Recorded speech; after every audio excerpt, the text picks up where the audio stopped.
Previously on the beauty and mystery of Egypt, we took you on a typical classical tour of the country to see the wondrous sights of Cairo, Aswan and Luxor in Upper Egypt, the grand temples in Nubia, and along the mighty Nile River.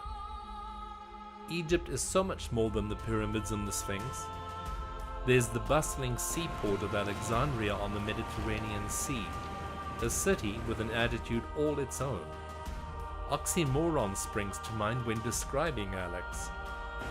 The resorts along the Med coastline and the oases in the Sahara Desert. Each of them places of intense silence and peace. Meanwhile, at the tip of the Sinai Peninsula, there's vibrant, bustling Sharm el-Sheikh on the Gulf of Aqaba, a diver's delight in the Red Sea. Located in one of Alexandria's most prestigious neighborhoods along the Corniche, the Four Seasons Hotel at San Stefano features opulent luxury, extraordinary attention to detail everywhere you look, and restaurants to please even the most discerning palate. My room was perfect in each and every way imaginable, with a bathroom fit for a king. Out on my balcony, I relaxed at every opportunity I had.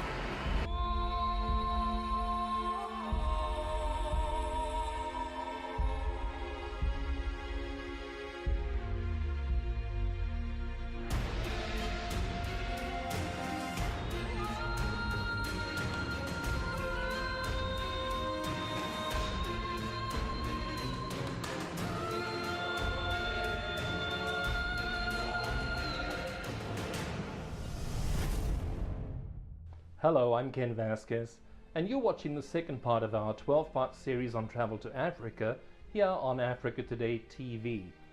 Now, as you know, just recently we traveled to Egypt in conjunction with the Egyptian Tourism Authority, Star Alliance member Egypt Air, and several strategic travel partners. In episode 1, we took you on a classical journey through Egypt visiting Cairo, Aswan, Abu Simbel, the temples along the Nile, and Luxor. In this episode, we're talking extensions. Egypt is so much more than the ancient world's sights and sounds. There's the bustling seaport of Alexandria, the isolation of the Sahara Desert, and the fun capital of Sharm el-Sheikh at the tip of the Sinai Peninsula. In this episode, we're going to all three destinations to introduce you to places you should visit to extend your Egyptian journey. Throughout the episode, we'll offer travel tips and suggestions on what to do and see. Now let's start with the sights and sounds of Alexandria. Just west of the Nile Delta, Alexandria is only 3 hours away from Cairo by car, but it's a world away of difference in attitude. The city bustles non-stop. There are great sights, restaurants, beaches, and golf courses up on the Med coastline. So, let's get started.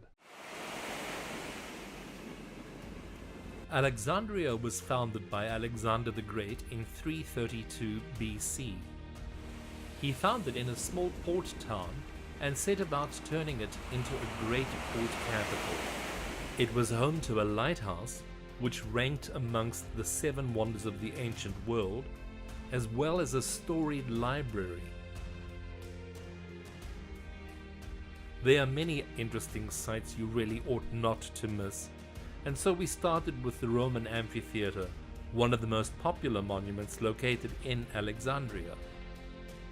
What makes it unique is that it's the only one of its type in the country. Considered to be one of the most important Roman architectural achievements in Egypt, it was discovered by mere coincidence in 1960. Along the Corniche, the disc-shaped Library of Alexandria was reborn in October 2002 in its original location. It is not just an extraordinarily beautiful building, it is also a vast complex where the arts, history, philosophy, and science come together. Moreover, the myriad activities it offers have made it a place for open discussion, dialogue, and understanding. Abu al-Abbas al-Mursi is Alexandria's largest mosque. With a cream-colored facade, 4 great domes, arabesque designs and a high minaret, the mosque is indeed a unique and beautiful sight. It was built in 1775 to commemorate the life of an Andalusian sheikh that was buried on the site, and is one of the most visited mosques in the white Mediterranean coast. While visiting this amazing sanctuary, do not forget to have a long and thorough look at the colonnade of elongated arches and the 8 monolithic granite columns. Try and plan a late afternoon visit, for it is then when the lowering sun sets the interior of the building ablaze in a golden hue.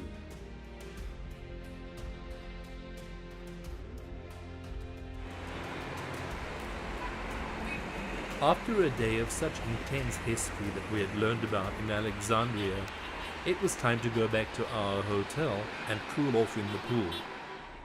Coming up next, we visit Montaza Palace, Pompey's Pillar, and the Catacombs of Alexandria. You really can see most of Alexandria in one day, provided you get an early start and you know exactly where you're going. But I suggest you spend at least 3 nights there so that you can head out west to the Allied cemeteries of El Alamein, and of course there are the beaches for you to enjoy in El Alamein and Alexandria. You don't want to rush your journey, not now that you've come all this way. It's a far distance to go, so enjoy what you're doing while you're there. Breakfast at the Four Seasons Alexandria is served at Kala Restaurant with sweeping views of the ocean. Much to my delight, it's never ending. This display is a showpiece for a variety of exotic cheeses. There's my favorite honey on the comb, and then of course, like a moth drawn to a candle, you'll always find me here. The traditional Egyptian breakfast of dried fava beans is also the national dish. Called fool, it is served with tahini and a variety of herb and spice ingredients like garlic, cumin, and lemon. Here's the Mediterranean-style breakfast buffet, and here, chef prepares eggs, pancakes, waffles, or whatever you desire to get your day going. So why don't we do just that and head off to Montaza Palace. Alexandria was traditionally the place where the wealthy from Cairo went to escape the summer heat. Since the Mediterranean city's climate is significantly milder than the capital to the south.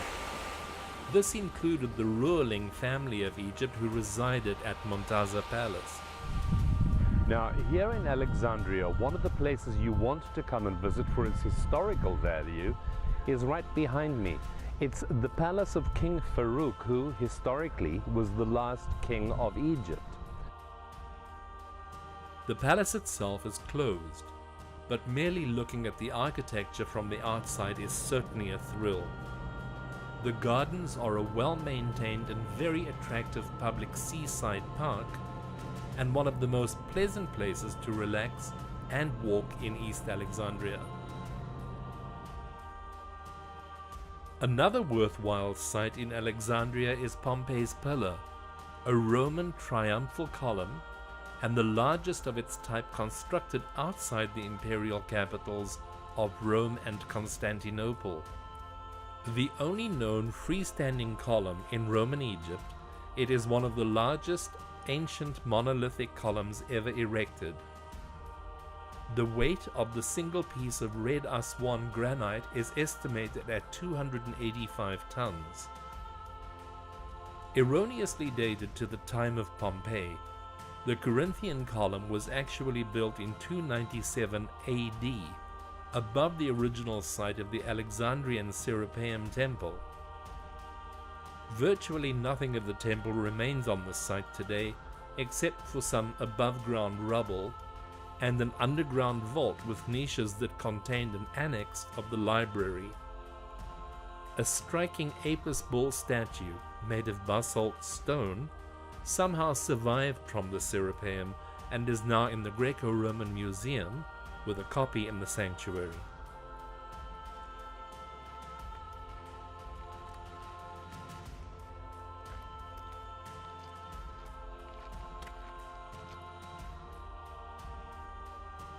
The nearby catacombs are considered one of the 7 wonders of the Middle Ages. The necropolis consists of a series of Alexandrian tombs, statues, and archaeological objects of the pharaonic funeral cult, with Hellenistic and early Imperial Roman influences. Due to the time period, many of the features of the catacombs merge Roman, Greek, and Egyptian cultural points. Some statues are Egyptian in style, yet bear Roman clothes and hairstyles. A circular staircase was used to transport deceased bodies down into the tombs that were tunneled into the bedrock during the age of the 2nd century emperors.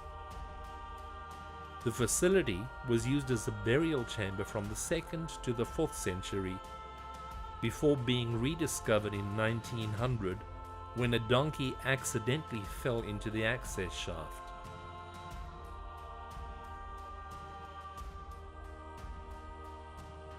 There is always time for a whirl around the bazaar with its sights and sounds, tastes and fragrances. I never miss a bazaar.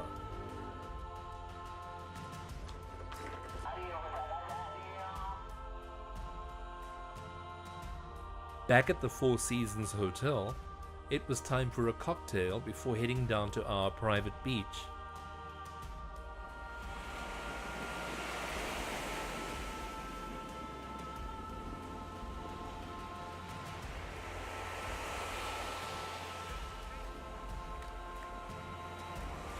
Here we are in Alexandria, north of Egypt, right on the Mediterranean Sea, and me, I'm gonna get in it.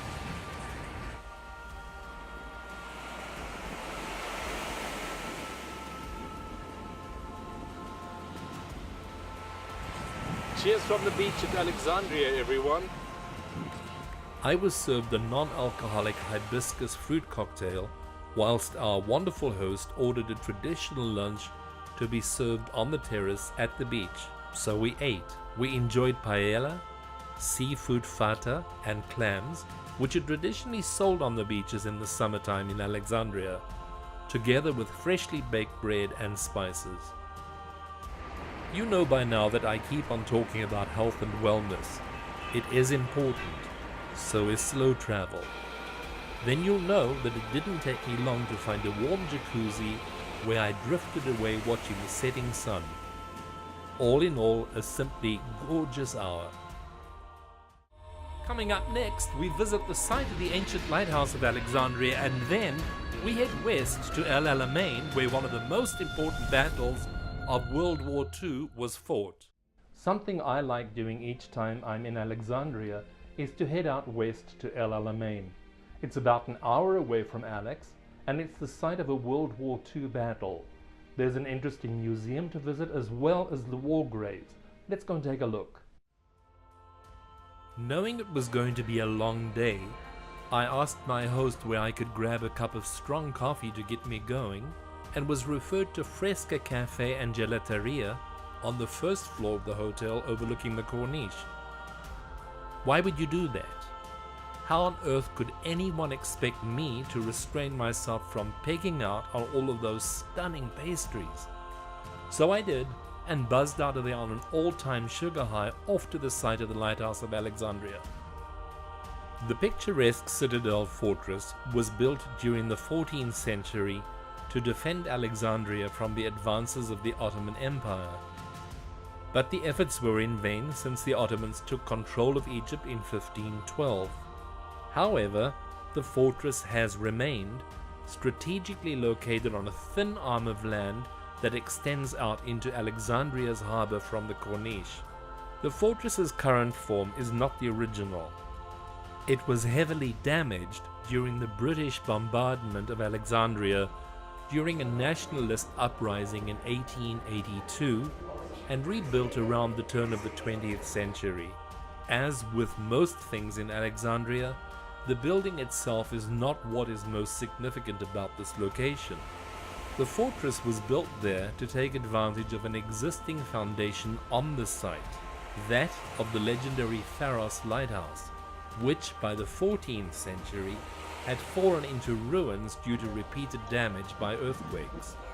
The largest stones of the citadel, forming the lintel and doorway of its entrance, as well as the red granite columns in the mosque within the walls, were salvaged from the huge tower that once stood there. The citadel has long since given up any military function though. Today it houses a small naval museum, but it is worth a visit to explore the inside of the fortress and imagine the huge structure that once stood on its foundation. The drive between Alexandria and El Alamein is a short 70 miles via the coastal route. The El Alamein Museum is a complete illustration of the story of World War II in North Africa. Even before entering the building, in the garden are huge army tanks and various larger weapons. There are about 15 large pieces used by different forces in the Battle of El Alamein. Inside the museum, there are several halls. Each of them is dedicated to one of the 4 countries involved in the war, which include Great Britain, Italy, Germany, and Egypt. Real photographed pictures of the battle are shown on the walls with information and statistics about each participant. This museum is a must-see for any history fan. It tells the story of one of the most important battles during World War II and has been built on the exact same site where the battle took place. Designed by Sir J. Hubert Worthington, El Alamein War Cemetery contains the graves of men who died at all stages of the Western Desert campaigns, but especially those who died in the Battle of El Alamein at the end of October 1942. The Alamein Cremation Memorial, which stands at the southeastern part of the cemetery, commemorates more than 600 men whose remains were cremated in Egypt and Libya during the war in accordance with their faith. The entrance to the cemetery is formed by the Alamein Memorial. The Land Forces panels commemorate more than 8,500 soldiers of the Commonwealth who died in the campaigns in Egypt and Libya, and in the operations in the 8th Army in Tunisia up to the 19th of February 1943, who have no known grave. I took a moment to reflect and sign the visitor's register yet again, as I always do when I visit El Alamein, in honor of my late father, who fought with the Allied forces during the Battle of El Alamein. He was captured during that battle and imprisoned in an Italian POW camp. At the time, he was just 25 years of age.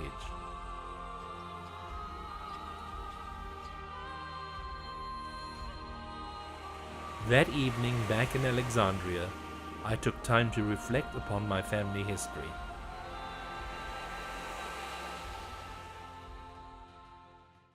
Heading out into the Sahara Desert is a very unique experience, to say the least.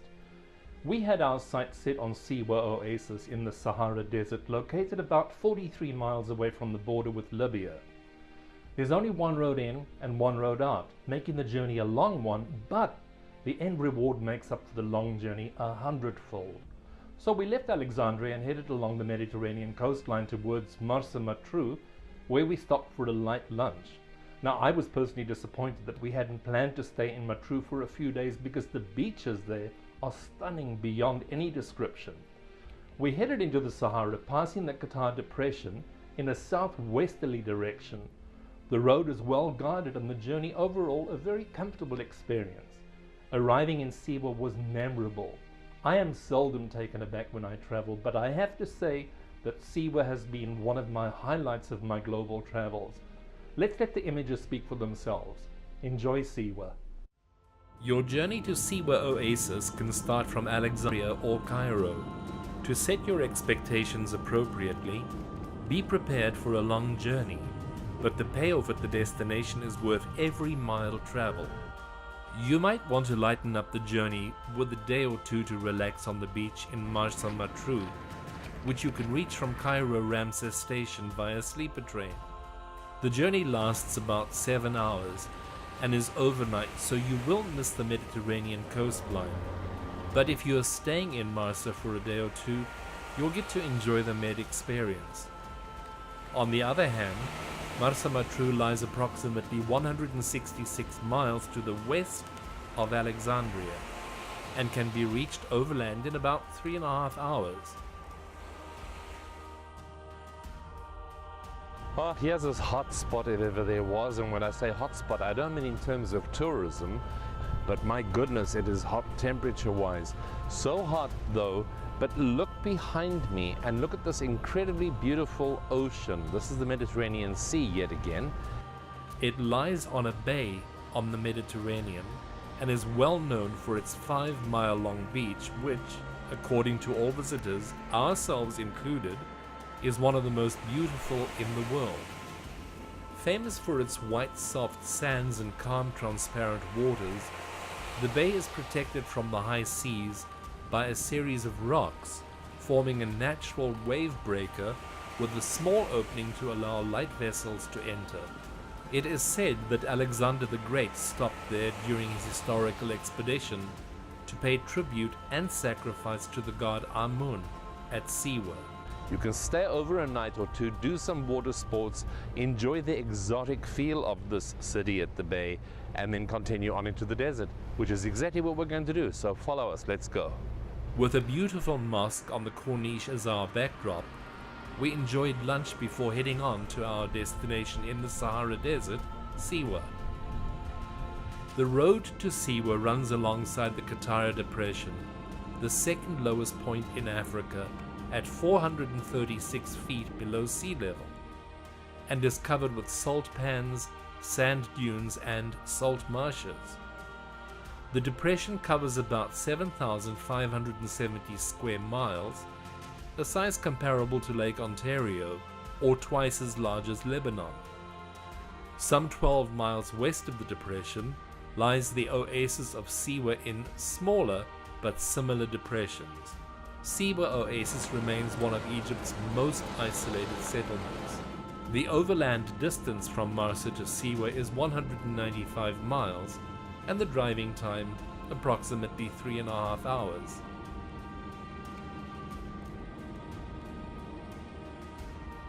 Arrival at our resort came as quite a shock, for we were there without fully realizing that we were. Earth buildings blend naturally into the landscape in a form of camouflage so as not to disturb the magic white mountain in front of which it stands.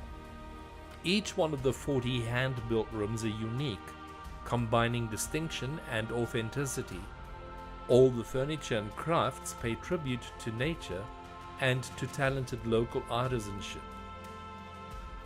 With no electricity, the rooms are softly lit with a dozen beeswax candles and the starry desert sky.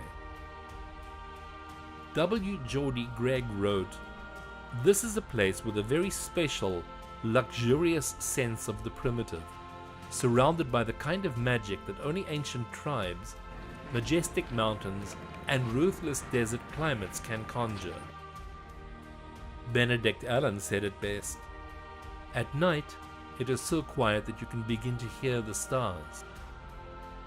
Most of the mainly organic food is grown in the grounds or sourced locally, so vegetables and fruit are bursting with flavor. Lunch is served by the pool. Dinner is some way different every day. One night, we dined at a lone table in a grotto studded with salt crystals and candles, said the Independent. Now I've got your attention. In my opinion, Adre Amalal is the perfect place on earth to digitally detox from everyday life. And that's precisely what I set out to do, and succeeded. No computers, phones, Wi-Fi, electricity. Simply put, for me, it was heaven on earth. I had no idea what was going on in the outside world, and frankly, I did not care. If I had one wish that could be granted, it would be to return to Siwa in this lifetime. Another perfect thing that I keep on saying about digital detoxification is take time for you. Look at this. I'm in a spa mineral bath in the middle of the Sahara Desert in Siwa. This is natural water behind me. This is not filtered. It comes from a natural spring from within the ground. So it's cool and refreshing. And after a dusty day like we had today, what could be finer again than taking time for you, relaxing, taking the edge off, and digital detoxification? To your health. That's what I have to say about this evening. We've arrived at the oasis of Siwa in the Western Desert, 43 miles away from the Libyan border. The peace and tranquility here is indescribable, really. It's so quiet. I cannot wait for tomorrow's sunrise, though we really do need a good night's rest after the journey. But getting here has been such an awesome surprise, to the point that everything is eco. There's very little that isn't, from candlelight made out of beeswax to dinner being served to us right now as I speak with you. So it's Siwa Oasis. Coming up next, we show you the sights and sounds of Siwa, and later we'll take you under the Red Sea. The Mountain of the Dead is a hillside full of tombs which were unknown to 19th century explorers. The huge limestone structure was developed during the 26th dynasty and during the Ptolemaic period, and apparently was well known to locals. Now we're standing at the tomb of Siamun and we're about to enter. So come on in with us. This is one of the most intact tombs on the mountain. During World War II, when the battles around Siwa were raging, locals often hid in the tombs, and for monetary consideration, often sliced sections of the walls off for soldiers as souvenirs. The Romans also plundered the tombs and often reused them.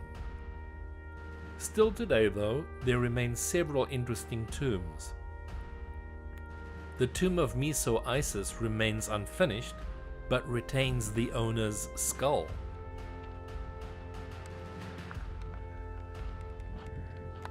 Several interesting tombs do remain, however.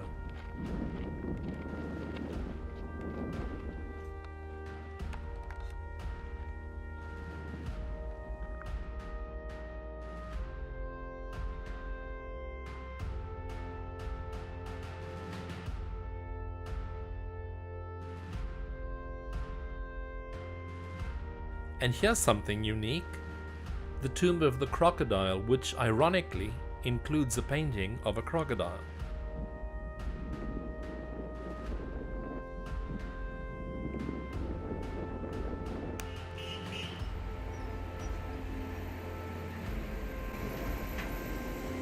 Dominating the Siwa marketplace are the crumbling ruins of a 12th century fortress known as Shali. Siwans built it for protection from the hostile Bedouin tribes who periodically raided the oasis. The walls and houses are constructed not from mud brick but from karshif, a stone made of sun-baked clay, salt and fine sand which is dug from the edges of the salt lakes. Built atop a limestone hill, the fortress was quite solid and commanded a view of the open desert as well as the thousands of palm and olive trees that spill forth. The original fortress has 3 gates, the first for the Ajiwat or notables, the second for the women, and the third for the general public. Inside the fortress walls was a thriving village, complete with streets and a well large enough to satisfy its 700 inhabitants. Strangers were not allowed to enter the village, and the fortress was closed after dark as a safeguard against invaders. Back at our eco lodge, lunch was served al fresco in a glade of palm trees. And just beyond that, to our absolute surprise, a saltwater lake that we could get into.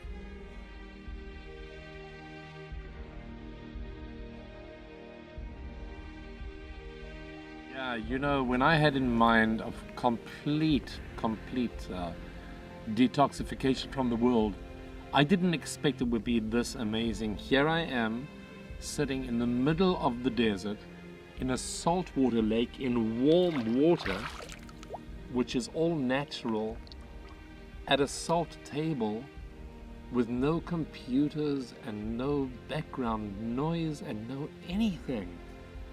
You really have to put health and wellness in your program. You really, really have to. Whatever you do, you've got to do something like this, because it's all about you at the end of the day.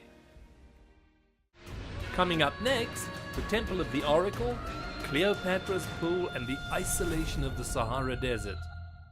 Now, you know, an absolute must-see here in Siwa is the Oracle Temple. Let me tell you about it.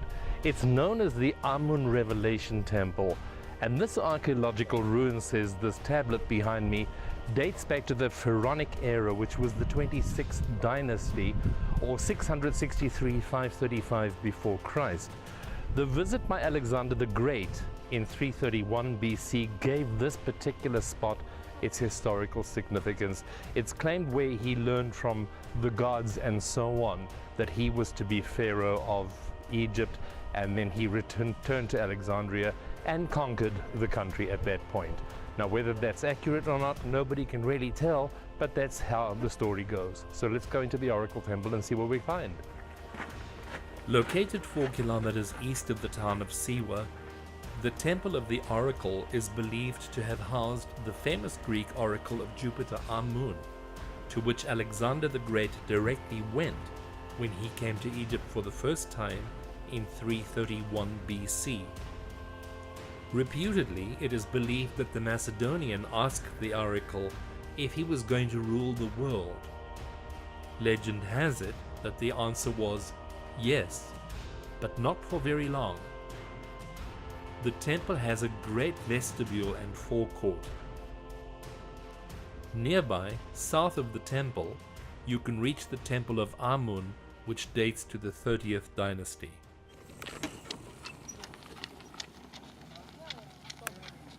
Now, here's another Siwan attraction. It's Cleopatra's Pool.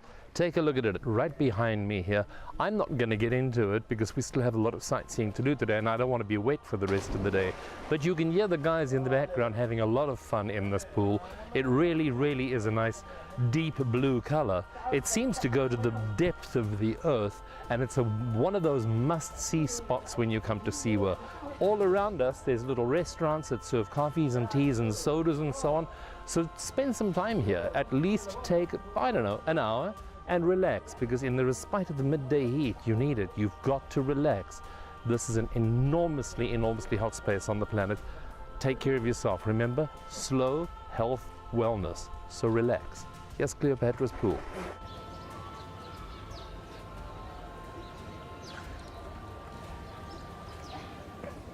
So, if you've ever wondered, this is what an oasis looks like. We're in the middle of the desert, and we're filled with palm trees. This is an oasis.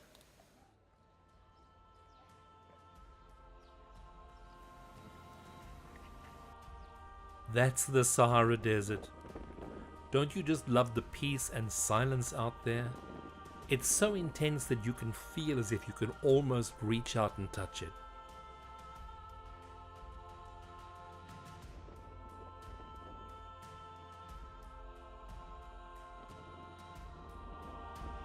So this is the Sahara. Damn, it's beautiful. A sea of sand, there's just nothing. And the sun, and sweat, and heat, and beautiful dunes, formed by shifting winds of time. And wherever you look, you see little sprouts of something coming up, pushing its way to the surface in survival mode. This is beautiful. To think we live in such a gorgeous world.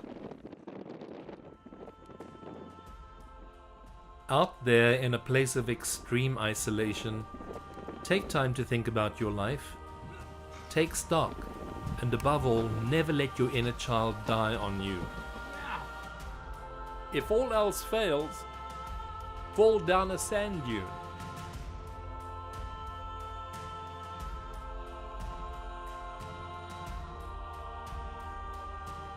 Now, here's something you can't tell just by looking at this. It's about 1,000 meters deep, and it is about 45 degrees centigrade in heat. This is what's coming out of the earth in this tiny oasis in the middle of the Sahara. Isn't this beautiful? It just is so mind-blowing to find one at oneself with raw natural beauty like this. The world goes on, and the sun rises and the sun sets over this incredible place called the Sahara Desert. I love it.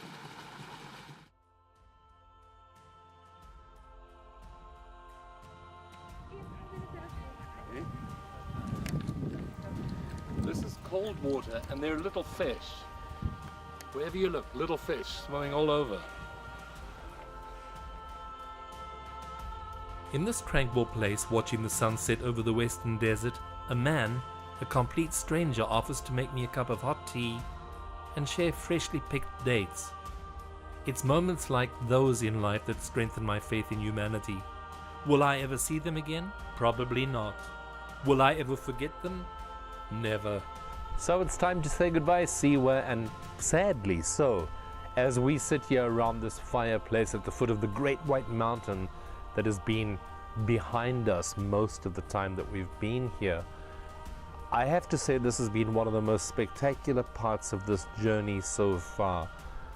We've done things here and met people here that ordinarily you wouldn't meet anywhere else in the world. There's a language barrier, but there's a connection of love. There's a language barrier, but there's a connection of peace. And I think that's what is most important that you will take away from your visit to Siwa. Not just the sights, but the people. Their hearts touch yours and they lock and they'll stay there forever. Thank you, Siwa, for everything you've meant to me and to my crew. We will miss you sorely. Coming up next, the aquatic playground of Sharm el-Sheikh on the Gulf of Aqaba, and finally, a stopover in Cairo. Our final recommendation is a trip across the Sinai Peninsula to the Red Sea resort of Sharm el-Sheikh. My personal recommendation is a minimum of at least 6 nights stay in Sharm. It's important to take time to relax, but if you want more than just relaxation, there are a variety of water sports, shopping, malls, beaches, restaurants, and of course, the opportunity for a full day tour to Mount Moses and St. Catherine's Monastery. Tours leave in the very early morning so that you can ascend the summit of Mount Moses for a spectacular sunrise. Travel is all about experiences, and without question, sunrise from St. Moses is one of them. What a blast we had. It's a fun, vibrant, colorful, and, well, just take a look for yourself. The easiest way to get to Sharm el-Sheikh from Cairo is via Star Alliance member Egypt Air Express. It takes about an hour and you land into an ultra-modern airport in the southern tip of the Sinai Peninsula. Flying over the mountains of the Sinai Peninsula, one cannot but marvel at the sight of Mount Sinai, also known as Mount Moses. The mountain is the supposed location where Moses encountered the burning bush. Sharm, on the other hand, is more like a playground for the rich and famous, with one luxurious resort alongside the other, each trying to outdo one another with quality and style. On a hillside overlooking one of the warmest seas in the world, Four Seasons Resort Sharm el-Sheikh makes a vacation fantasy come true. With 5 restaurants, 3 lounges, and 24-hour in-room dining, it's difficult to eat the same meal twice at Four Seasons Resort Sharm el-Sheikh, unless of course you want to.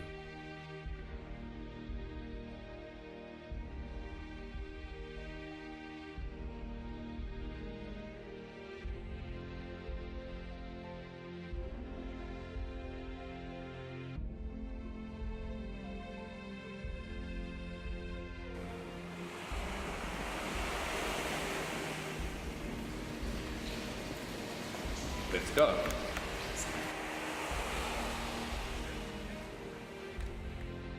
Snorkel and scuba dive among world-class coral reefs, relax under pristine blue skies on their exclusive beach, and treat your taste buds to inspired world cuisine.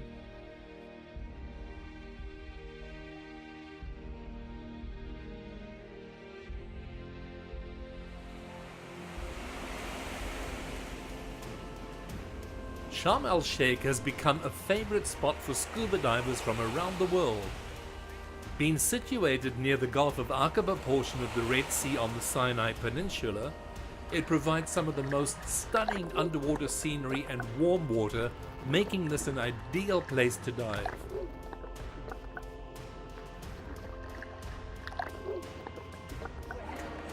It's the Red Sea. We're about to go sailing. Come on a safari.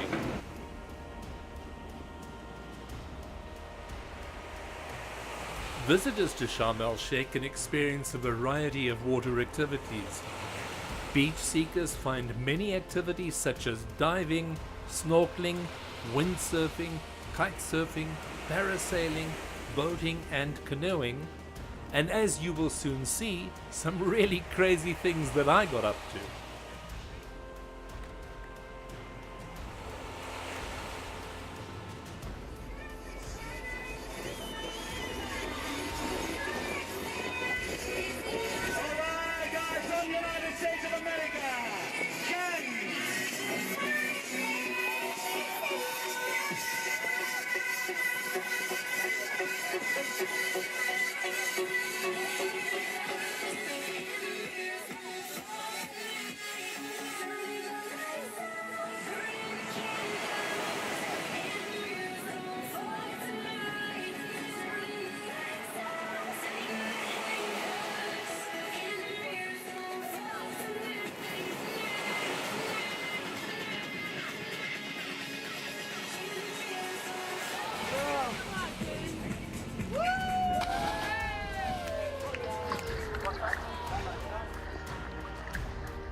One dive beneath the surface of the Red Sea and you'll discover why it's become one of the world's most breathtaking diving destinations.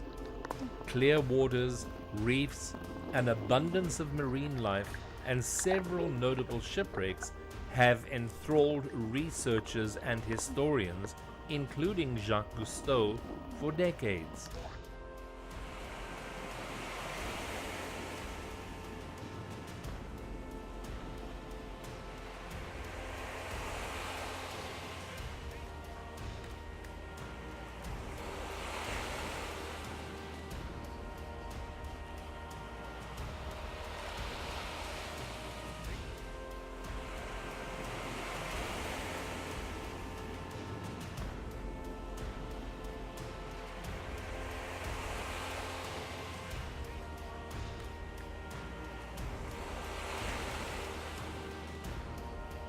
Sharm is one of those places where you can truly let your inner kid surface and have an enormous amount of fun, so be sure to include it in your Egypt itinerary. Coming up next, our final stop in Egypt, the capital city Cairo, where we stay in a gorgeous palace before returning home. Since we came from the US, the direct flights back to the US leave Cairo in the early morning. And so unless you are traveling on a further destination or via a connection city like London, Paris or Amsterdam, you pretty much have to spend the last night in Cairo. Now that's not at all bad, because you can use the time to enjoy the sound and light show at the pyramids. It really is spectacular. We chose to spend the last night of our stay at the fabulous Cairo Marriott Hotel. Take a look at this fine property in downtown Cairo. It's close to everything and was a former palace. The Marriott Cairo Hotel and Omar Khayyam Casino sets the stage for a truly unforgettable visit in Egypt. You'll find the property in the vibrant Zamalek district, set amid 6 acres of verdant palace gardens. Here you can make yourself at home in one of 1,060 beautifully appointed rooms and suites, which feature high-speed internet access, 42-inch flat-screen TVs and plush pillow-top mattresses. Many accommodations also offer private balconies with picturesque views of Cairo and the Nile River. From casual Middle Eastern cuisine to fresh sushi, you'll find something to satisfy your palate at one of their exceptional restaurants.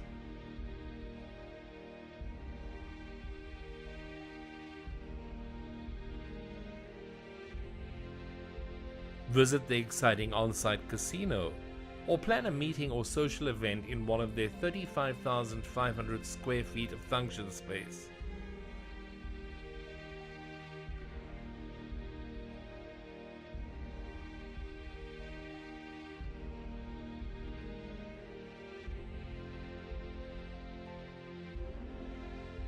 Last but not least, you'll be delighted with the prime location of the hotel. You're placed near some of the city's top attractions, including the Pyramids of Giza and the Cairo Opera House. There's no question of it. You will experience brilliant travel with the Marriott Cairo Hotel and Omar Khayyam Casino.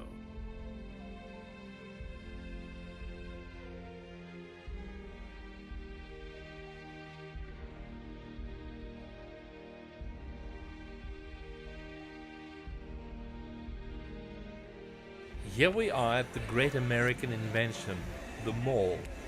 Now, the Mall of Arabia is in Cairo. There you can find cinemas, shops, food halls, and services unlike anywhere else in the city of Cairo. There's a fountain outside that dances to tunes and changes colors as the evening goes by. Inside the mall you've got info desks, ATMs, a lost and found department, a wheelchair accessibility department, free Wi-Fi, camera surveillance, a hotline, prayer rooms, there's free parking on site, and a taxi service. But the one that really got me was an in-mall taxi. The mall taxi is ready to take you on a tour or offer you a ride from store to store to store without having to have you hold all of your shopping bags. In order to ride through the mall, just pick up a phone and dial 19226. Never seen that here. Well, that's it again. We're done with this episode, and we do hope that you enjoyed our selection of extensions in Egypt. For more information, visit us online at attvtravel.com. From there, you can follow us on Facebook and Twitter for latest updates in travel, and share us with your friends. This episode will be available on our YouTube channel shortly for you to enjoy at your leisure. You'll also find episode 1 of The Beauty and Mystery of Egypt on our channel. Until next time then, thank you for watching and safe travels to you.